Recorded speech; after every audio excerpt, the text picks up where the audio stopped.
Hello everyone, फिर से लेकर आई हूँ आप सभी के लिए एक नई मूवी की कहानी को।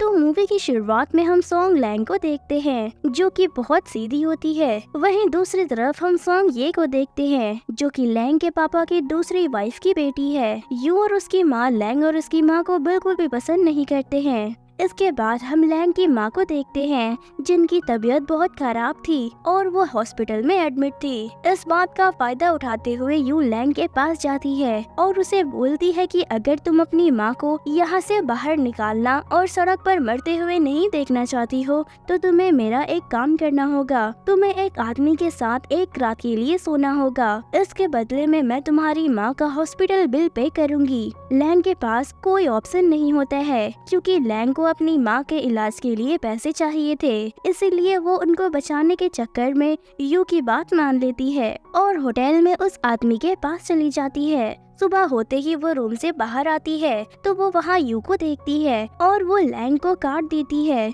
तब लैंग वो कार्ड लेकर अपनी माँ के पास वापस चली जाती है। फिर उसकी जगह उस आदमी के पास यू आकर लेट जाती है और जब वो आदमी अपने बगल में एक लड़की को देखता है तो उसे बोलता है कि इसके लिए मैं रिस्पॉन्सिबल हूँ, इसके बदले में मैं तुम्हें सब कुछ दूंगा। और वो अपना बिजनेस कार्ड उसे देता है। जब यू वो देखती है तो कहती है कि लिंग लैंग तो गलत इंसान के साथ सो गई, ये तो जैंगशेंग का पावरफुल मैन है। फिर वो एक्साइटेड होकर बोलती है कि मुझे देखना है कि किस टाइप का स्टेटस और पैसा टैंग शियांग के पास है। अब पूरा जैंगशियांग मेरा होगा। फिर उस रात के बाद लैंग अपनी माँ को लेकर चाइना छोड़कर चली जाती है और दूसरे देश जाकर न्यू लाइफ जीती है जहाँ वो 2 ट्विंस को भी जन्म देती है जिनका फादर टैंग शियान है। लेकिन ये बात किसी को भी पता नहीं है। 5 साल के बाद सॉन्ग लैंग चाइना वापस आने का डिसाइड करती है और शियांग से बोलती है कि मुझे यहाँ 5 साल हो गए हैं, अब मुझे वापस जाना होगा अपने पुराना हिसाब चुकता करने। फिर वो अपने बच्चों से बोलती है चलो अब डैड कियाओ को बाय बोलो। फिर वो बच्चे कियाओ डैड को बाय बोलते हैं। फिर वो अपने बच्चे को चाइना वापस लेकर आ जाती है। चाइना में एक फैशन शो हो रहा था जिसकी ड्रेसेस लैंग ने ही डिजाइन किए थे। वहीं पर यू भी होती है और वो अपनी दोस्त से बोलती है कि मैंने तुम्हें अच्छे से इन्वेस्टिगेट करने को बोला था इस शो के बारे में।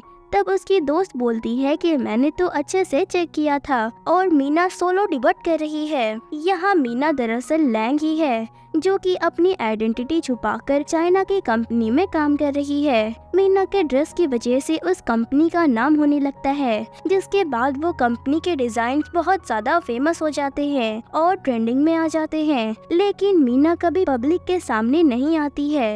यू सोचती है कि 5 साल हो गए हैं मुझे फैशन कॉन्टेस्ट जीते हुए, अगर मैं मीना को अपने अंडर में कर लूं तो मेरा बहुत प्रॉफिट हो जाएगा। मीना की बॉस ड्रेस ठीक कर रही थी, तभी वो मीना को आवाज देती है कि तुम जरा इसकी एक्सेसरीज को चेक करो, ये ड्रेस के साथ मैच नहीं हो रहा है। तब मीना कहती है कि मैं ट्राई करती हूँ और वो उस ड्रेस को सही कर देती है। उसकी बॉस इससे खुश हो जाती है और वो कहती है कि तुम्हारा फैशन के बारे में समझ बहुत अच्छा है, तुम बहुत अच्छी डिजाइनर हो। फिर वो बोलती है कि शो कुछ ही देर में खत्म हो जाएगा, क्या तुम लोगों से मिलना चाहोगी? तब लैंग उसके लिए मना कर देती है और बोलती है कि मुझे लोगों के सामने जाना अच्छा नहीं लगता, आप आराम से आओ, मैं चलती हूँ। फिर वो वहाँ से चली जाती है। उस टाइम यू गुस्से में वहाँ से जा रही होती है और कह रही होती है कि वो तो बस एक छोटी सी डिजाइनर है तो वो इसमें इतना दिखावा क्यों करती है, मैंने तो इसे कभी देखा भी नहीं है।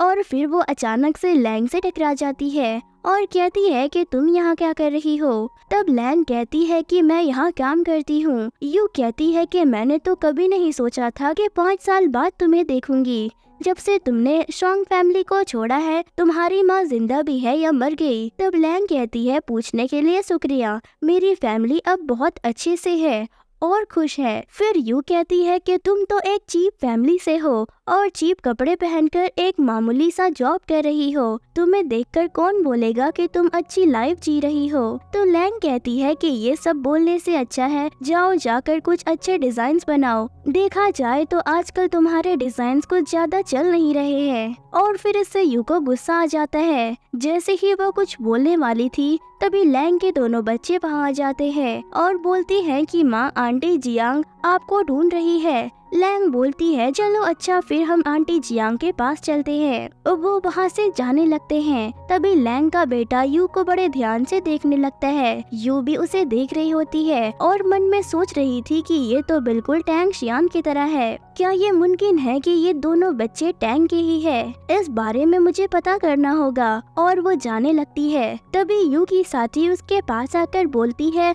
कि सिस्टर अच्छा हुआ मैंने आपको ढूंढ लिया, लेकिन आप इतनी परेशान क्यों दिख रही हो? यू बोलती है कि मैं ठीक हूँ। फिर वो बोलती है कि जल्दी से यहाँ से चलिए, आज मिस्टर टैंग के साथ आपका डिनर है। यू बोलती है कि तुम्हें मुझे बताने की जरूरत नहीं है कि मेरा शेड्यूल क्या है। तो फिर वो बोलती है लेकिन मिस्टर टैंग आपका वेट कर रहे हैं। तभी लैंग का बेटा बोलता है कि इसने मेरी माँ को बुली करने की कोशिश की है, अगली बार अगर ये मुझे मिली तो मैं इसे नहीं छोड़ूंगा। फिर वो जियांग के पास चला जाता है और फिर जियांग कहती है हमारी जीत की खुशी के लिए तुम्हें बहुत सारी बधाई, क्या तुम डिजाइनर से कुछ कहना चाहोगी? तब लैंग कहती है कि आज हमारी जीत इसीलिए हो पाई है क्योंकि इसमें सबकी मेहनत थी। वो सभी को शुक्रिया कहती है और कहती है कि मैं चाहूंगी कि आगे चल के हमें ऐसे ही सफलता मिलती रहे। सभी उसकी बातों से खुश होकर तालियां बजाने लगते हैं। फिर लैंग अपने दोनों बच्चों के साथ कार से घर वापस जाने लगती है। तभी अचानक से एक आदमी उसकी कार के सामने आ जाता है। फिर लैंग फौरन से जाकर उसे देखती है तो वो पाती है कि उसके पेट में चाकू का निशान होता है। वो जल्दी से एम्बुलेंस बुलाती है और उसे फौरन हॉस्पिटल ले जाती है और अपने दोनों बच्चों को जियांग के साथ घर भेज देती है। लैंग जिसे हॉस्पिटल ले जा रही थी वो कोई और नहीं बल्कि टैंग होता है। टैंग को हॉस्पिटल ले जाते टाइम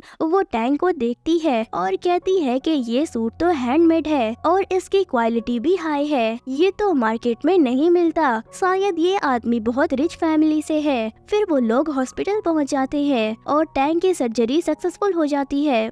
डॉक्टर बोलते हैं कि उसे जनरल वार्ड में शिफ्ट कर दिया गया है और अब वो ठीक है। वो डॉक्टर को थैंक्स कहती है। फिर वो टैंग के पास जाती है। तभी नर्स आकर उससे पूछती है कि क्या आप पेशेंट की फैमिली से हो, आपको साइन करना होगा। लैंग उस पेपर पर साइन करने लगती है और कहती है कि मेरे पास तो इसका आईडी भी नहीं है जिससे मैं इसके घर वालों को बता सकूं। मुझे लगता है आज मुझे यहीं रुकना पड़ेगा। अगली सुबह होते ही टैंग को होश आ जाता है। वो बोलता है कि क्या तुमने ही मुझे बचाया था, और कहता है कि मैं तुम्हारे लिए क्या कर सकता हूँ। जिस पर लैंग कहती है कि नहीं, मेरे ही वजह से आपका एक्सीडेंट हुआ था, इसीलिए मैंने पुलिस को भी बुला लिया है। मैं चाहती हूँ कि ये मैटर आपस में सॉल्व हो जाए, इसीलिए क्या हम इस बारे में बात कर सकते हैं? टैंग इससे मना कर देता है। तो लैंग सोचती है तो क्या बाद में ये मेरे ऊपर एक्सीडेंट का केस करने वाला है। फिर टैंग उठने की कोशिश करता है तो लैंग कहती है कि अभी आपको आराम करने की जरूरत है, मैं आपके लिए कुछ खाने के लिए लाती हूँ। और फिर वो वहाँ से चली जाती है। लेकिन जब वो वापस आती है तब देखती है कि पेशेंट वहाँ नहीं था। तो वो बाहर जाकर पता करती है। तब उसे पता चलता है कि वो यहाँ से चला गया है। तो लैंग अपना नंबर लिखकर नर्स को दे देती है और बोलती है कि अगर 808 बेड का पेशेंट वापस आए तो उसे मेरा ये नंबर दे देना। नर्स वो नंबर ले लेती है और बोलती है कि ठीक है मैम, मैं उनको दे दूंगी। इसके बाद हम लैंग को ऑफिस में देखते हैं और वो सारे शेयर होल्डर्स से बोलती है कि आज डिविडेंड का दिन है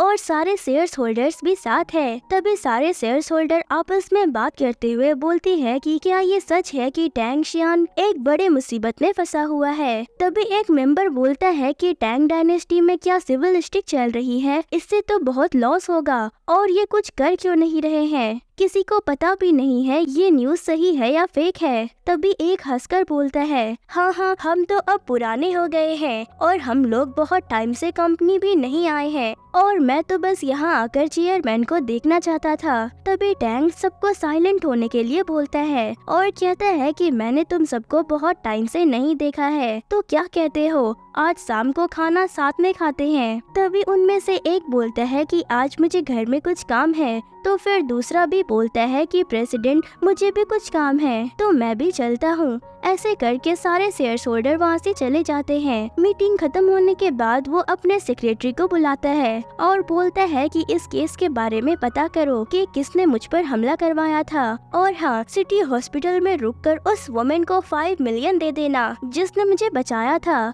सेक्रेटरी पैसा लेकर जाता है और वहाँ पूछता है कि वो लड़की कहाँ है जो पेशेंट 808 को हॉस्पिटल लेकर आई थी। नर्स बोलती है कि वो तो अभी यहाँ से गई है, लेकिन उसने अपना कॉन्टैक्ट नंबर दिया था। वो उसे वो नंबर देने लगती है, मगर उसे वो नंबर नहीं मिलता, जिससे सेक्रेटरी वहाँ से जाने लगता है। अगले दिन लैंग अपने बच्चों के साथ मॉल जाती है। फिर उसकी डॉटर बोलती है कि मुझे आइसक्रीम चाहिए, तो वो अपने बेटे को वहीं रुकने का बोलकर अपनी डॉटर को आइसक्रीम दिलाने चली जाती है। तभी लैंग का बेटा नोटिस करता है कि वहाँ वो गंदी आंटी भी आई है जो उस दिन उसकी माँ को परेशान कर रही थी। तो वो अपनी माँ के पास आकर बोलता है कि माँ मुझे भी आइसक्रीम चाहिए। फिर हम यू को ड्रेसिंग शॉप पर देखते हैं, जो ड्रेसेस को देखते देखते सोच रही थी कि 5 साल पहले मैंने उसका सब कुछ लेने की कोशिश की, उसका पैसा, उसका नाम, सब कुछ, लेकिन मैं इसमें नाकामयाब रही। लेकिन अब मुझे कोई नहीं रोक सकता है, मुझे कोई और रास्ता ढूंढना ही होगा। फिर वो वहाँ की शॉपकीपर से कहती है कि प्लीज ये ड्रेस मुझे ट्राई करनी है। तभी लैंग का बेटा वहाँ आता है और उसकी ड्रेस पर आइसक्रीम लगा देता है। वो बोलता है कि वाह आंटी, आपकी ड्रेस तो बहुत सुंदर है। यू उससे कहती है कि तुम लैंग के बेटे हो ना। फिर वो बोलता है मुझे माफ करना, आपकी ड्रेस को गंदे करने का मेरा कोई इरादा नहीं था।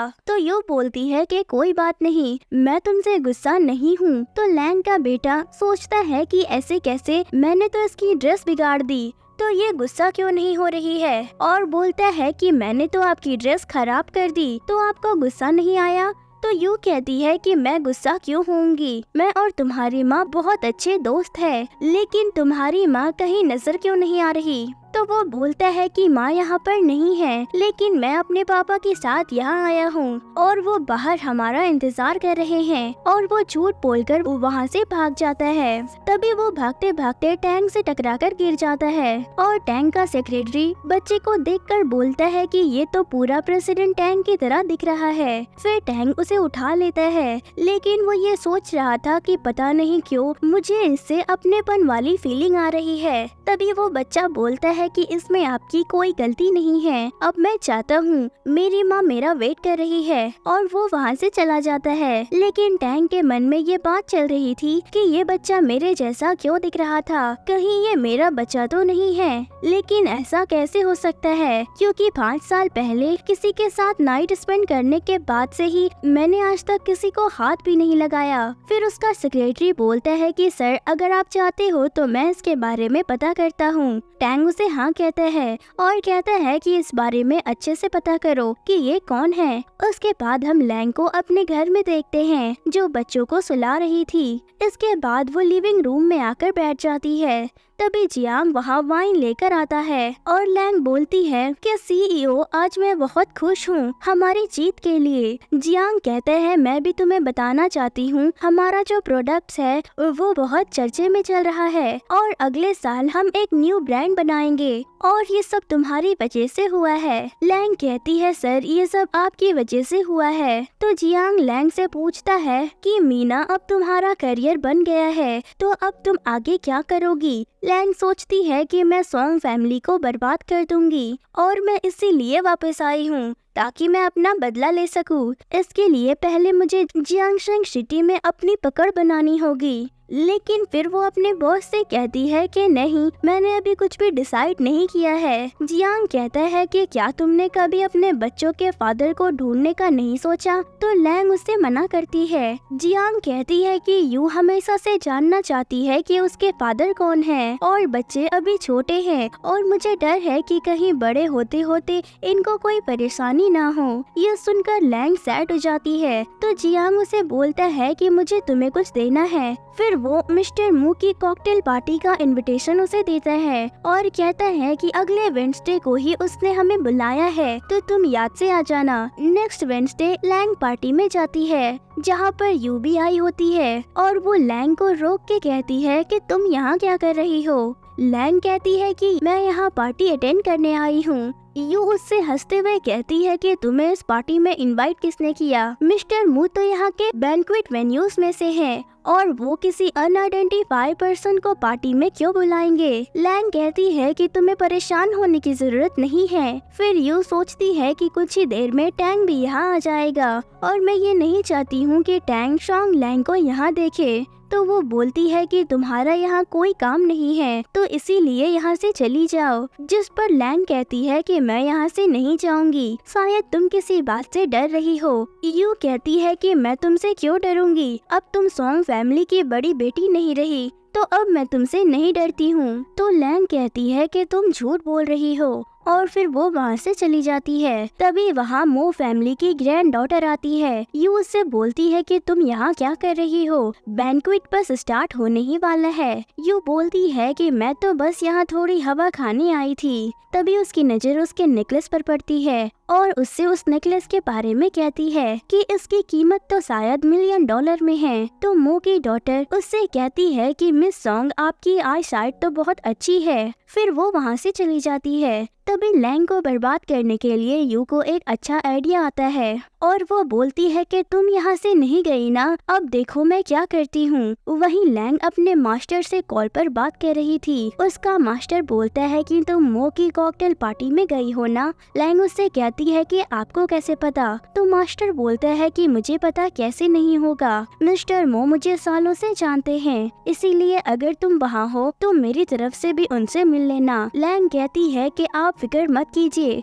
मैंने पहले ही उनके लिए गिफ्ट ले लिया था। मास्टर कहते हैं कि तुम बहुत समझदार हो। फिर लैंग मास्टर से बोलती है कि ठीक है, पार्टी बस स्टार्ट होने ही वाली है, मुझे जाना चाहिए। वहीं दूसरी तरफ यू वेटर से बात करते हुए उससे कहती है कि मुझे नहीं पता कि तुम ये कैसे करोगे, बस तुम जाओ और वो नेकलेस लेकर आओ। वेटर भी उसकी बात मान लेता है, मगर लैंग भी ये सब देख लेती है और समझ जाती है कि यू कोई चाल चलने वाली है। लैंग जब जा रही होती है तभी वो वेटर उसके ऊपर पानी गिरा देता है और बोलता है कि मैंने आपको नहीं देखा, इसीलिए मुझे माफ कर दीजिए। फिर वो उसे बोलता है कि चलिए मैं आपको वॉशरूम दिखाता हूँ, आप वहाँ अपना ड्रेस क्लीन कर लेना, और वो उसे अपने साथ ले जाता है। फिर थोड़ी देर बाद यू वहाँ आके चुपके से वो नेकलेस लैंग के बैग में डाल देती है जिससे कि वो उसे फंसा सके। लेकिन ये सब लैंग को पहले से ही पता था, इसीलिए उसने वहाँ अपने मोबाइल का कैमरा चालू करके छुपा दिया था जिससे उसके पास प्रूफ रहे। फिर जब वो वहाँ से बाहर जाती है तो सब लोग खड़े होकर उसे देख रहे थे और उससे नेकलेस के बारे में पूछते हैं। तो यू लैंग का बैग चेक करने के लिए बोलती है। फिर वो उसका बैग चेक करते हैं और बैग में नेकलेस निकलता है, लेकिन लैंग के पास प्रूफ था, इसीलिए वो सबको प्रूफ दिखाकर बच जाती है। तभी वहाँ पर टैंग भी आ जाता है और सब आपस में बातें करने लगते हैं कि टैंग शियान यहाँ क्या कर रहा है, और मैंने तो सुना है कि शॉन्ग यू टैंग शियान की गर्लफ्रेंड है। लेकिन वो यू के पास ना जाकर लैंग के पास चला जाता है और बोलता है कि यहाँ क्या हो रहा है। उसे सारी बात पता चलती है और जब लैंग सबको प्रूफ दिखाती है तब यू यहाँ बुरी तरह से फंस जाती है। उसी टाइम वहाँ पर मिस्टर मो आ जाता है और लैंग और टैंग को अपने साथ ले जाता है क्योंकि मिस्टर मो लैंग को जानते थे और लैंग को टैंग से एज अ डिजाइनर इंट्रोड्यूस करवाते हैं जिससे कि उसे उनकी कंपनी में काम करने का मौका मिल जाता है। फिर अगले दिन वो वहाँ जाती है और टैंग को कॉल करके कहती है कि मिस्टर टैंग, मैं आपके ऑफिस के बाहर खड़ी हूँ। तो टैंग अपने असिस्टेंट को बोलकर उसे अपने ऑफिस में लाता है। फिर टैंग उसे बोलता है कि तुम्हारे ड्राफ्ट डिजाइन मिस्टर मो ने मुझे भेजे हैं और उन्होंने बोला है कि तुम बेस्ट डिजाइनर हो, लेकिन जब मैंने तुम्हारे ड्राफ्ट देखे वो मेरे रिबॉर्न प्रोजेक्ट से मैच नहीं हो रहा है। तो लैंग टैंग से कहती है तो क्या आपको मेरे ड्राफ्ट अच्छे नहीं लगे? जिस पर टैंग कहता है कि तुम्हारे मास्टरपीसेस तो बहुत इंस्पायरिंग हैं, लेकिन ये कंपनी की रिक्वायरमेंट तक नहीं पहुँचे। पर कोई बात नहीं, तुम यहाँ 1 मंथ पहले अच्छे से सेटल हो जाओ, यहाँ का काम सीख लो, तो फिर तुम मुझे अपने डिजाइन्स दिखा देना। और फिर लैंग को पता चलता है कि वहाँ की स्टाफ CEO यू है जो कि उसे गाइड करेगी। फिर थोड़ी देर बाद ऑफिस में मटेरियल्स को लेकर इमरजेंसी आ जाती है जिसे लैंग अकेले ही सॉल्व कर लेती है और इस चक्कर में यू को टैंग से डांट पड़ती है। थोड़ी देर के बाद टैंग के ऑफिस में सेक्रेटरी बोलता है आपने जो लास्ट टाइम बच्चे को देखा था उसकी एक सिस्टर भी है और वो दोनों ट्विंस हैं। अभी वो दोनों शुनशिन किंडरगार्टन में पढ़ रहे हैं। तब टैंग उसे बोलता है कि मुझे इन बच्चों के ब्लड टेस्ट रिपोर्ट चाहिए। सेक्रेटरी कहता है कि ठीक है। वहीं उनकी ये सारी बातें यू बाहर खड़ी होकर सुन रही थी और कहती है कि मुझे कुछ करना होगा वरना इसे पता चल जाएगा। इसके बाद सेक्रेटरी उनके स्कूल के बाहर खड़ा होता है और प्रेसिडेंट को कॉल करके बोलता है कि मैंने टेस्ट करवा लिया है और बच्चों को उनकी मम्मी लेने आई है। तो टैंग बोलता है कि मुझे सिर्फ बच्चों के बारे में पता करना है, ना कि उसकी मम्मी के बारे में। मुझे बस उनकी इन्फॉर्मेशन देते रहो।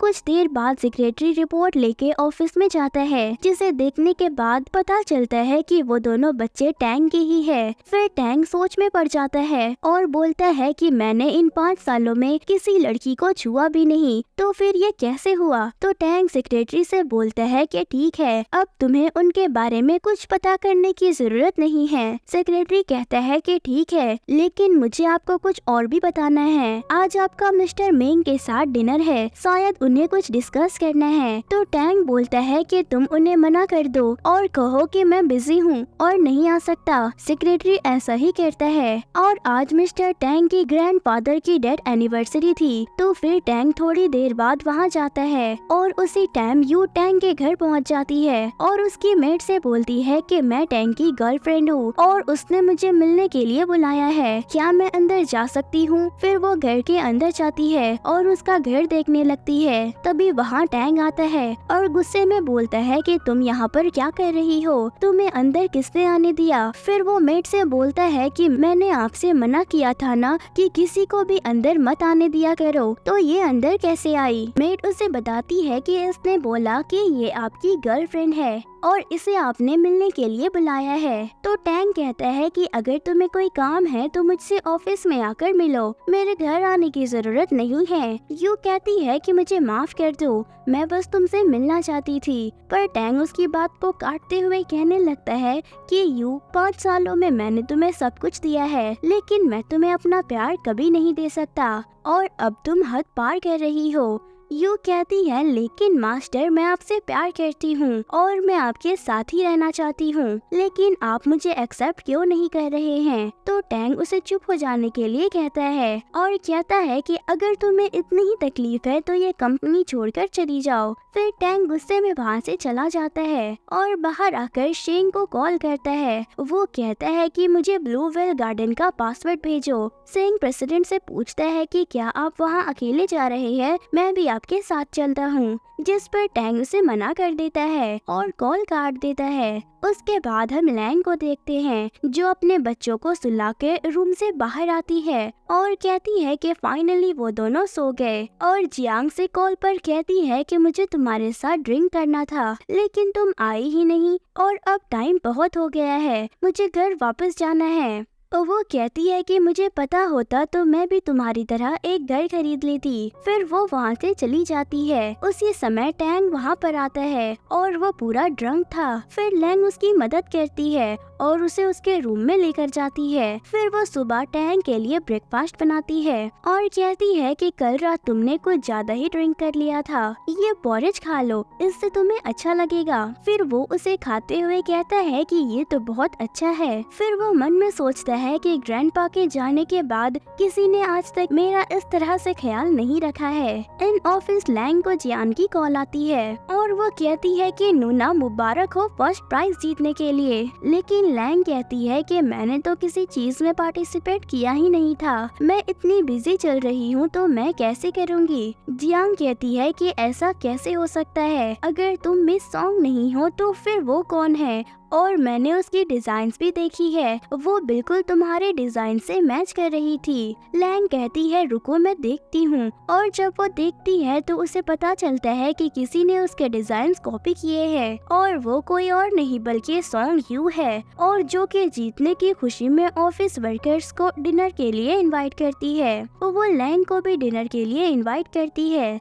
लेकिन लैंग उसे मना कर देती है क्योंकि आज उसके बच्चों का बर्थडे था। वो पार्टी करने जिस रेस्टोरेंट में आई हुई है वहीं टैंग भी डिनर के लिए आता है। फिर रेस्टोरेंट में पता चलता है कि वो अपनी एनिवर्सरी सेलिब्रेट करने के लिए एक कंपटीशन रख रहे हैं, जिसमें पार्टिसिपेट करने के लिए यू जिद करने लगती है, जिसके लिए लैंग मान जाती है। लेकिन उन्हें गेम खेलने के लिए एक और पार्टनर चाहिए होता है। तब उसका बेटा बोलता है कि माँ रुकिए, मैं एक पार्टनर लेके आता हूँ, और वो टैंग के पास जाकर उससे फेवर मांगता है कि प्लीज आप आज के लिए मेरे फादर बन जाओ ताकि हम ये गेम खेल सके। तब टैंग बोलता है कि अच्छा ठीक है, मैं तुम्हारा फादर बन जाता हूँ, लेकिन क्या ये बात तुम्हारे फादर को पता है? तब वो बोलता है कि मैं नहीं जानता कि मेरे पापा कौन है, अंकल आप प्लीज जल्दी चलो। फिर वो वहाँ से चला जाता है और तब टैंग को पता चलता है कि वो दोनों बच्चे लैंग के हैं, और वो कहता है कि ये तुम्हारे बच्चे हैं, इसका मतलब तुम मैरिड हो। तब लैंग बोलती है हाँ मैं मैरिड हूँ, मुझे माफ कर देना, मेरे बच्चे को नहीं पता था कि आप कौन हैं, इसीलिए वो आपके पास आ गए। तब टैंग बोलता है कि कोई बात नहीं, मैं बस यहाँ इनके साथ गेम खेलने के लिए आया हूँ, तुम्हें जल्दी करने की कोई जरूरत नहीं है। और फिर वो लोग गेम खेलना स्टार्ट कर देते हैं। वहाँ पर लैंग के लेग्स में मोच आ जाती है, फिर वो वहाँ से चली जाती है। लैंग बोलती है कि मिस्टर टैंग मेरे पैर ठीक है, अब आप जा सकते हैं, मैं यहाँ से चली जाऊंगी। तभी वहाँ पर सियांग आ जाता है, जिसे देखकर बच्चे बहुत खुश हो जाते हैं, और लैंग बोलती है कि तुम अचानक से चाइना कब वापस आए? तब वो बोलता है कि मेरे बच्चों का बर्थडे था तो मुझे आना ही था। वो पूछता है कि ये कौन है, जिस पर लैंग बताती है कि ये मेरे बॉस है, ये टैंग ग्रुप का प्रेसिडेंट है। सियांग उससे कहता है कि मेरा नाम सियांग है और मैं एक सर्जन हूँ, आपसे मिलकर बहुत खुशी हुई। लेकिन टैंग उससे कुछ भी नहीं कहता है और फिर वो वहाँ से चला जाता है। नेक्स्ट डे लैंग ऑफिस में काम कर रही होती है और उसका लॉगिंग नहीं हो रहा था। तब वो यू से जाकर कहती है, यू कहती है कि तुम यहाँ क्या कर रही हो? लैंग कहती है कि मुझे कुछ इन्फॉर्मेशन चेक करनी है, लेकिन मैं लॉगिंग नहीं कर पा रही हूँ। तब यू कहती है कि मैंने तुम्हारा जॉब नंबर डिलीट कर दिया है। लैंग पूछती है कि तुमने ऐसा क्यों किया, जिस पर वो कहती है कि क्योंकि तुम यहाँ की परमानेंट एम्प्लॉय नहीं हो, अगर मैं तुम्हें सारा डाटा दे दूँ तो क्या पता तुम उसे चुरा लो। लैंग कहती है कि मैं ऐसा नहीं करूँगी, जिस पर यू कहती है तो अब क्या तुम टैंग को ये सब बताने जा रही हो? जिस पर लैंग कहती है कि मुझे रिबॉर्न प्रोजेक्ट का डाटा चेक करना होगा, तो अगर मैनेजर सॉन्ग मेरी हेल्प नहीं करेगी तो मुझे टैंग के पास जाना ही होगा। और फिर वो वहाँ से टैंग के ऑफिस में चली जाती है और कहती है कि सॉन्ग यू ने मेरे एम्प्लॉय आईडी का डाटा कंपनी से डिलीट कर दिया है और मैं लॉगिंग नहीं कर पा रही हूँ, मुझे अभी अर्जेंट कुछ इन्फॉर्मेशन देखनी है। टैंग पूछता है कि क्या तुम ये चाहती हो कि मैं तुम्हारा जॉब नंबर वापस से री इंटर करूँ?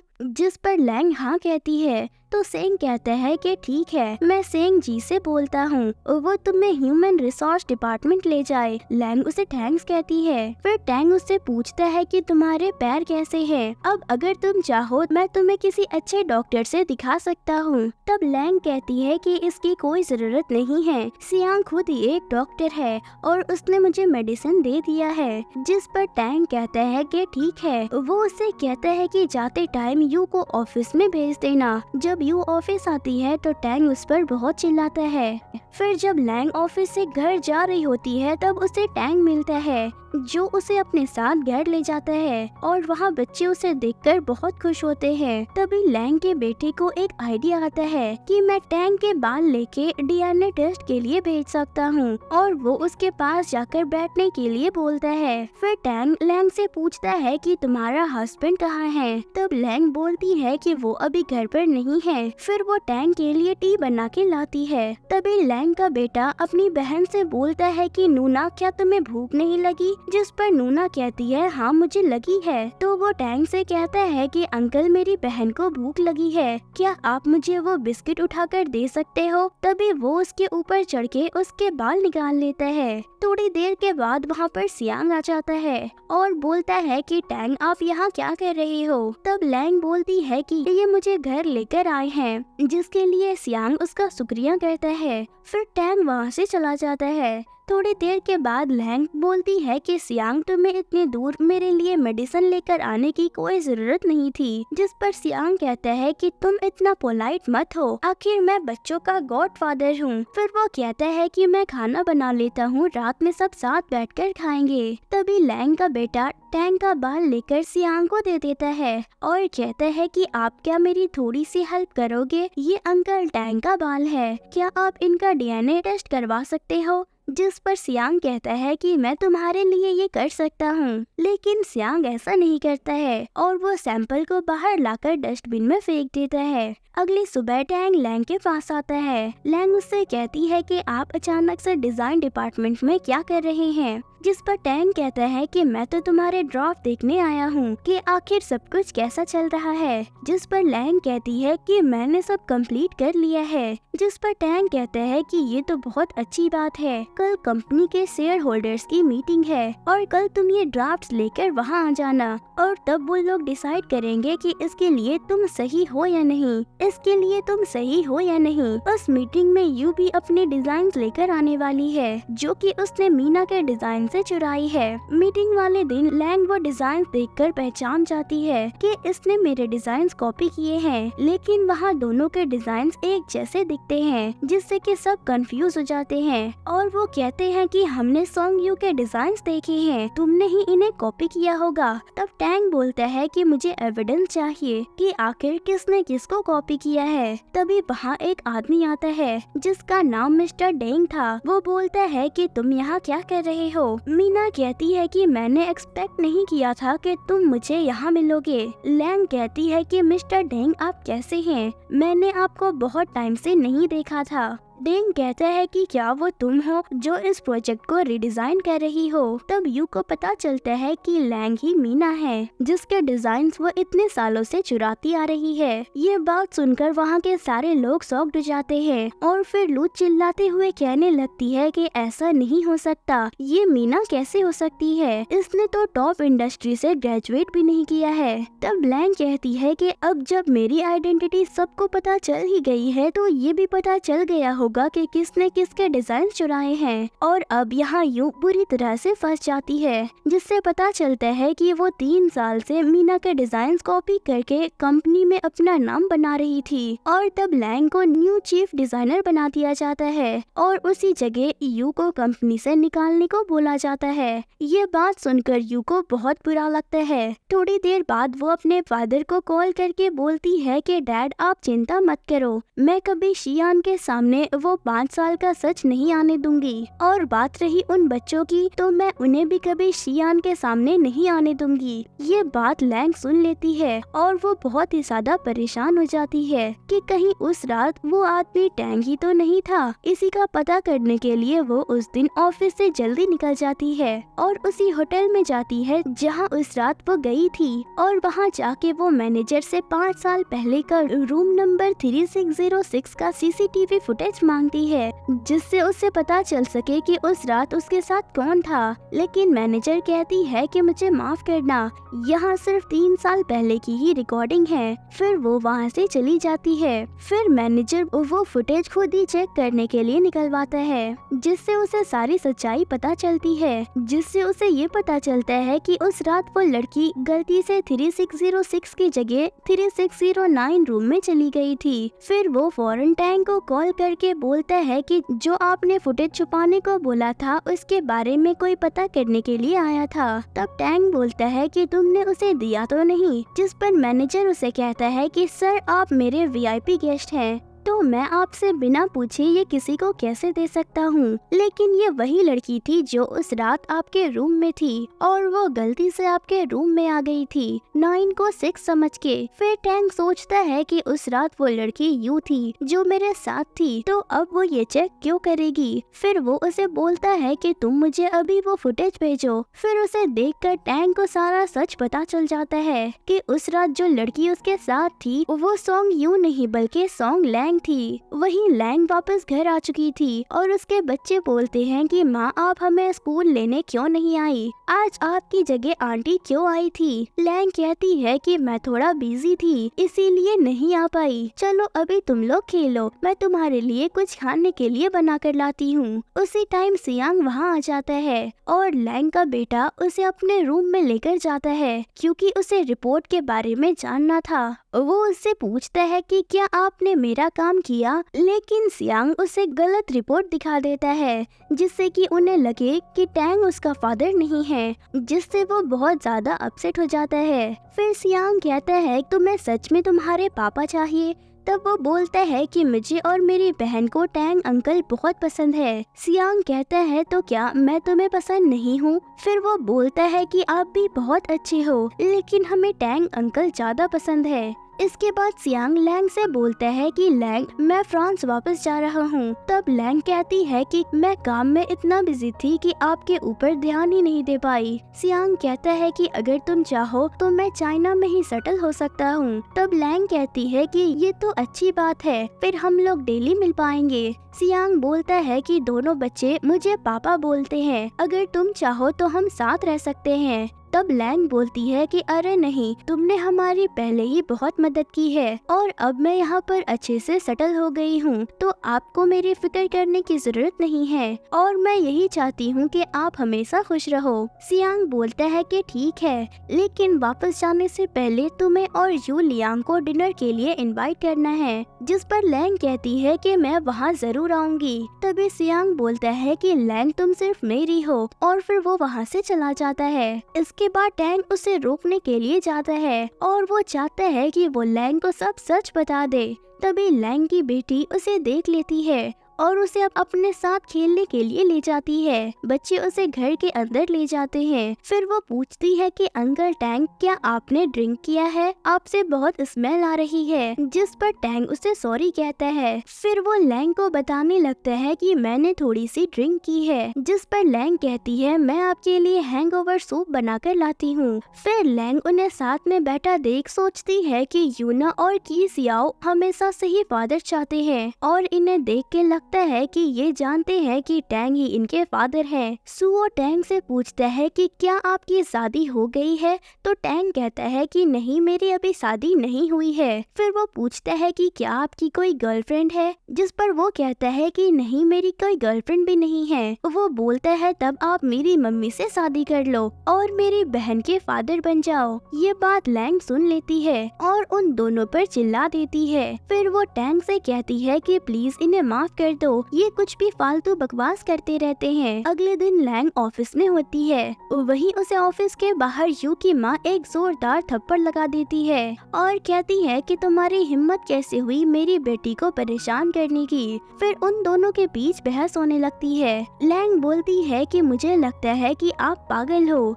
यू की माँ कहती है कि तुम भूल गई कि कैसे तुम्हें और तुम्हारी माँ को हमने 5 साल पहले सोंग फैमिली से निकाल दिया था। उस टाइम हमें तुम दोनों पर दया आ गई थी, इसीलिए हमने तुम्हें 1 मिलियन दे दिया। क्या तुम भूल गई जो आज मेरी बेटी को परेशान करने चली आई। तब लैंग बोलती है कि आपने मेरी माँ को बीमार किया, फिर उनके इलाज के लिए मुझे एक आदमी के साथ सोने के लिए फोर्स किया। वाह, आपने तो क्या काइंडनेस दिया है। तब यू बोलती है कि तुम्हारी माँ खुद से ही बीमार हुई थी, इससे हमारा कोई लेना देना नहीं है। ऊपर से हमने तुम दोनों पर अपना पैसा खर्च किया है और तुम्हें अब्रॉड भेजा, तो अब तुम वापस क्यों आई हो। तब लैंग बोलती है कि ये मेरी मर्जी है कि मैं कहीं भी जा सकती हूँ। फिर वो अपनी माँ से कहती है कि माँ इसे छोड़ो, इससे बात करना ही बेकार है। फिर वो उसे 3 मिलियन देते हुए कहती है कि ये लो और यहाँ से वापस चली जाओ। तब लैंग कहती है कि तुम मुझे 3 मिलियन देके यहाँ से भगाना चाहती हो। फिर वो उसका कार्ड फेंक देती है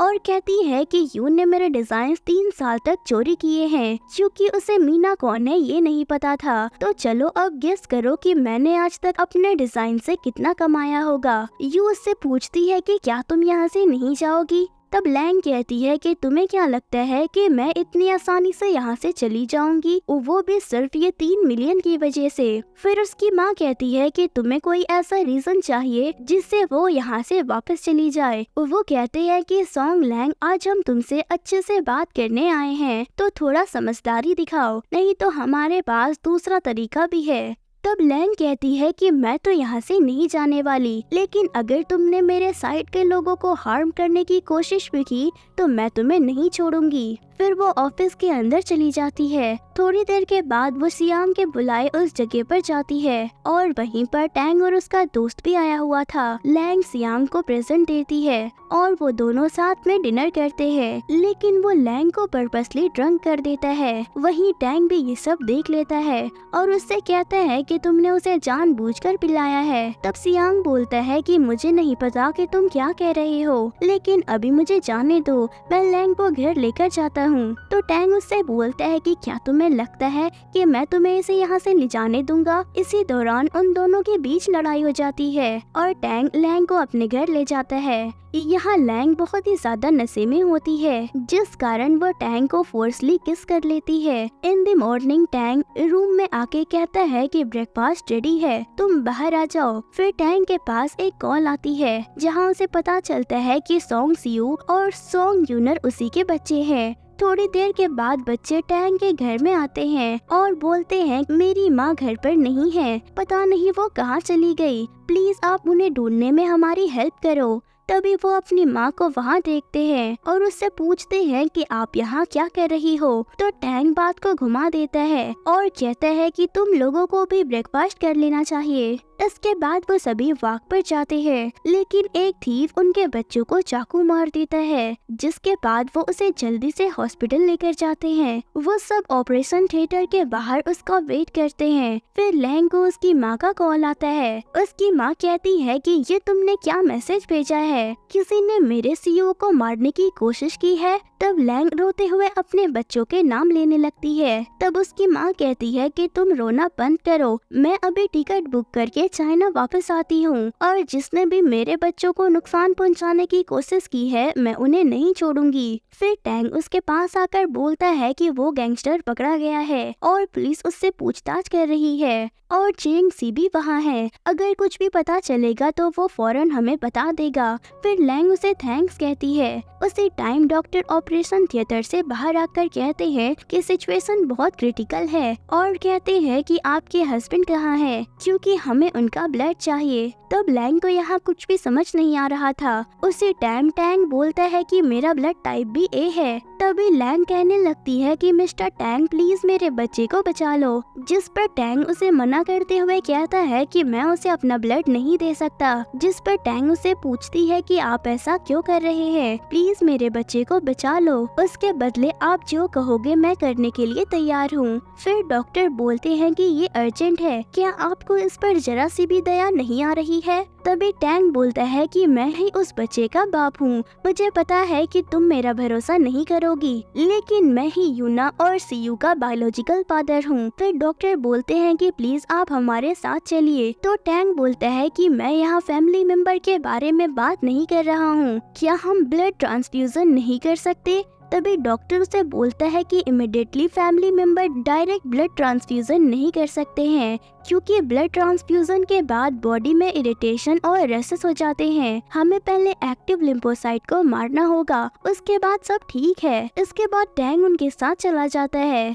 तभी लैंग की बेटी उसे रोते हुए पूछती है कि माँ, क्या अंकल टैंग ही हमारे रियल फादर है। फिर लैंग कहती है कि आई एम सॉरी, मुझे भी नहीं पता कि ये क्या हो रहा है। फिर उसकी बेटी कहती है कि माँ कोई बात नहीं, हम लोग अंकल टैंग के आने का इंतजार करेंगे, फिर उन्हीं से सब कुछ पूछ लेंगे। थोड़ी देर के बाद डॉक्टर ऑपरेशन थिएटर से बाहर आते हैं और कहते हैं कि ऑपरेशन सक्सेसफुल हुआ और उसे अब दूसरे वार्ड में शिफ्ट कर दिया गया है। थोड़ी देर के बाद आप उसे जाके मिल सकते हैं। लैंग डॉक्टर को थैंक्स कहती है। ये सुनकर वो सब बहुत खुश हो जाते हैं। फिर टैंग लैंग के साथ हॉस्पिटल के बाहर जाता है। लैंग उसे बोलती है कि तुम्हें कैसे पता कि उस रात तुम्हारे साथ रूम नंबर 3606 में कौन था। तो टैंग बोलता है कि 5 साल पहले तुम्हें सॉन्ग यू ने ट्रेडेंट किया था। ये सुनकर लैंग शॉक्ड जाती है और कहती है कि तुम्हें कैसे पता। फिर वो बोलता है कि मुझे सब पता है कि उस दिन क्या हुआ था और मैंने तुम्हारे साथ क्या किया था, क्योंकि तुम गलत रूम में आ गई थी, इसीलिए वो मैं था। और सॉरी, मुझे अभी ही ये बात पता चली है। फिर लैंग बोलती है कि तुम्हें माफी मांगने की कोई जरूरत नहीं है। अगर किसी को सॉरी बोलना चाहिए तो वो मैं हूँ। मैं ही गलती से गलत रूम में चली गई थी। तभी टैंग का फोन बजता है और उसे पता चलता है कि इन सब के पीछे यू और उसकी माँ का हाथ है और उस गैंगस्टर को इस काम के लिए बहुत बड़ा अमाउंट मिला है। वो चेंग जी से बोलता है कि सारे एविडेंस पुलिस को सबमिट कर दो और उन्हें इसकी कीमत चुकानी होगी जिसने भी सुओ को हर्ट करने की कोशिश की है। फिर वो लैंग से बोलता है कि इस मैटर में सॉन्ग यू और उसकी मॉम शामिल है। ये सुनकर लैंग शॉक्ड जाती है और कहने लगती है कि ये दोनों इतना गिर सकती थी, मैंने कभी सोचा भी नहीं था। तो टैंग उससे कहता है कि तुम्हें फिक्र करने की कोई जरूरत नहीं है, उन्हें सजा जरूर मिलेगी। वहीं यू बहुत परेशान होती है और अपनी माँ से कहती है कि उस आदमी की अभी तक कोई भी न्यूज़ क्यों नहीं आई जिसे आपने इस काम के लिए भेजा था। तो उसकी मॉम कहती है कि वो आता ही होगा। तभी उसके डैड वहाँ पर आते हैं और कहते हैं कि तुम दोनों इतनी देर से यहाँ क्या कर रही हो। मैंने जो 3 मिलियन तुम दोनों को 2 दिन पहले दिया था ताकि तुम सॉन्ग नूना को वापस भेज सको, जिस पर यू और उसकी माँ कोई जवाब नहीं देते हैं। तो उसके डैड बोलते हैं कि घबराने की जरूरत नहीं है, जो भी बात है मुझे सब बताओ। तब यू बोलती है कि अगर मैं कहूँ कि उसने जाने से मना कर दिया तो आप क्या करेंगे। तब उसके डैड बोलते हैं कि तुम इतना सा काम भी नहीं कर पाई। तभी यू बोलती है कि हमने कुछ सोचा है। उसी वक्त पुलिस वहाँ पर आ जाती है और सॉन्ग यू को अपने साथ चलने के लिए बोलती है। वो कहती है कि हमें आपसे कुछ पूछताछ करनी है, तो प्लीज हमारे साथ चलो। और वो उसे हैंडकफ्स पहनाने लगते हैं। तभी यू के फादर बोलते हैं कि जरूर आपको कोई गलतफहमी हुई है, हम कानून अच्छे से जानते हैं, ये किसी का मर्डर नहीं कर सकती। तभी पुलिस बोलती है कि अगर आपने कुछ नहीं भी किया है तो हमें पूछताछ करनी ही होगी, इसीलिए हम इन्हें पुलिस स्टेशन ले जा रहे हैं। सू योंग अपने हस्बैंड से उसे बचाने के लिए बोलती है और कहने लगती है कि मैंने कुछ भी नहीं किया, लेकिन वो भी यहाँ कुछ नहीं कर पाता है और अपनी बेटी से पूछता है कि ये सब क्या हो रहा है, पुलिस तुम्हारी माँ को क्यों ले जा रही है, तुम लोगों ने ऐसा क्या कर दिया। तब यू बोलती है कि हमने आपके इंस्ट्रक्शन फॉलो किए थे और उसे 3 मिलियन का ऑफर भी दिया था, लेकिन उसने इससे मना कर दिया, इसीलिए माँ और मैं उससे बदला लेना चाहते थे। हमने कुछ भी गलत नहीं किया है, तो प्लीज मेरी माँ को बचा लीजिए। थोड़ी देर के बाद टैंग वार्ड में आता है और देखता है कि सुओ के पास लैंग बैठे बैठे ही सो गई थी और वो उसके पास जाकर बोलता है कि मैं किसी को तुम्हें और अपने बच्चों को हार्म करने नहीं दूंगा। फिर वो वहाँ से चला जाता है। थोड़ी देर के बाद लैंग उठ जाती है। तभी उसके पास सियांग आता है। वो उससे बोलता है कि मुझे तुमसे कुछ बात करनी है। वो भी उसके साथ चली जाती है। तभी वहाँ पर उसकी बेटी आती है और वो अपनी माँ के लिए कुछ खाने को लाई थी, लेकिन वो देखती है कि मॉम तो यहाँ नहीं है। तभी उसके भाई को होश आ जाता है। वो पूछता है कि अंकल टैंग कहाँ हैं। वो बताती है कि मुझे तुम्हें एक अच्छी न्यूज़ देनी है और वो ये है कि अंकल टैंग ही हमारे डैड है और ये सच है, जिसे सुनकर वो बहुत ज्यादा खुश हो जाता है। लेकिन तभी वो कहता है कि ऐसा नहीं हो सकता, माँ हमसे झूठ बोल रही होंगी, क्योंकि मैंने एक दिन डैड की आओ को मेरे और अंकल टैंग के बाल को टेस्ट करने के लिए दिया था, तो उन्होंने बताया था कि टैंग हमारे फादर नहीं है। तभी टैंग बोलता है कि मैंने दोबारा से टेस्ट करवाया था और पता चल गया है कि मैं ही तुम दोनों का असली डैड हूँ, जिससे वो दोनों बच्चे बहुत खुश हो जाते हैं। वहीं सियांग लैंग से बोलता है कि मेरा तुम्हें हर्ट करने का कोई इरादा नहीं था। तब लैंग बोलती है कि सियांग मैंने तुम्हें हमेशा अपना अच्छा दोस्त माना है। तो सियांग बोलता है कि हाँ मैं जानता हूँ और मुझे ये भी पता है कि मैंने बहुत बड़ी गलती की है और तुम्हें ये भी पता है कि मैं तुम्हें पसंद करता हूँ, इसीलिए मैंने जब तुम्हारे साथ किसी और को देखा तो मुझे ये बर्दाश्त नहीं हुआ और मैंने वो हरकत कर दी जो मुझे नहीं करनी चाहिए थी और मैंने इस बारे में बहुत सोचा है। मुझे पता चला कि मैं कितना गलत था, इसीलिए प्लीज इसके लिए मुझे माफ कर दो। तो लैंग कहती है कि मैं तुम्हें क्यों ब्लेम करूंगी, तुम हमेशा से ही मेरे अच्छे दोस्त हो। तो सियांग बोलते हैं कि चलो अब मुझे खुशी है कि तुम मुझे अपने दोस्त की तरह ट्रीट करोगी और मुझसे नाराज नहीं होगी। आज मैं फ्रांस वापस जा रहा हूँ। तब लैंग बोलती है कि तुम इतनी जल्दी क्यों जा रहे हो। सियांग बोलता है कि मुझे जाना ही होगा, लेकिन मैं शियाओ और यूना को गुड बाय नहीं बोल पाऊंगा। प्लीज मेरी तरफ से उन्हें सॉरी बोल देना। फिर वो उसे कहता है कि मैं तुमसे एक बात और कहना चाहता हूँ, तुम कभी अपने पास से उनको दूर मत जाने देना जो तुम्हारी केयर करते हैं, और अब मैं तुम्हारे साथ नहीं रहूँगा। वैसे ही वहाँ पर टैंग आ जाता है और बोलता है कि यहाँ क्या हो रहा है। तब सियांग बोलता है कि मैं यहाँ नूना से कुछ पर्सनल बात करने आया था, जो मिस्टर टैंग को क्यों सुनना है। वो बोलता है कि अच्छा नूना, अब मैं जा रहा हूँ। कुछ देर बाद उनके पास यू के डैड और यू आती है। तब उसके डैड बोलते हैं कि तुम यहाँ क्या कर रहे हो, और वो लैंग के ऊपर हाथ उठाते हैं, जिसे टैंग डिफेंड करता है।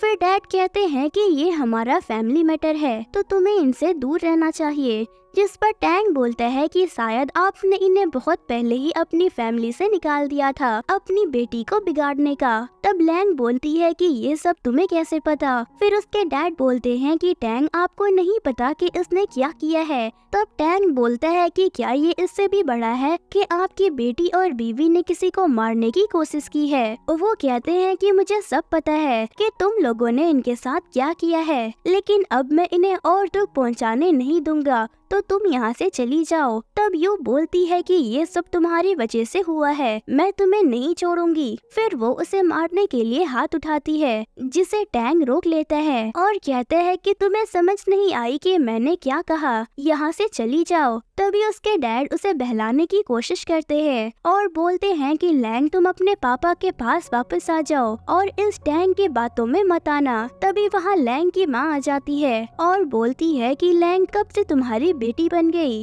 वो कहते हैं कि तुम चाइना वापस कब आई।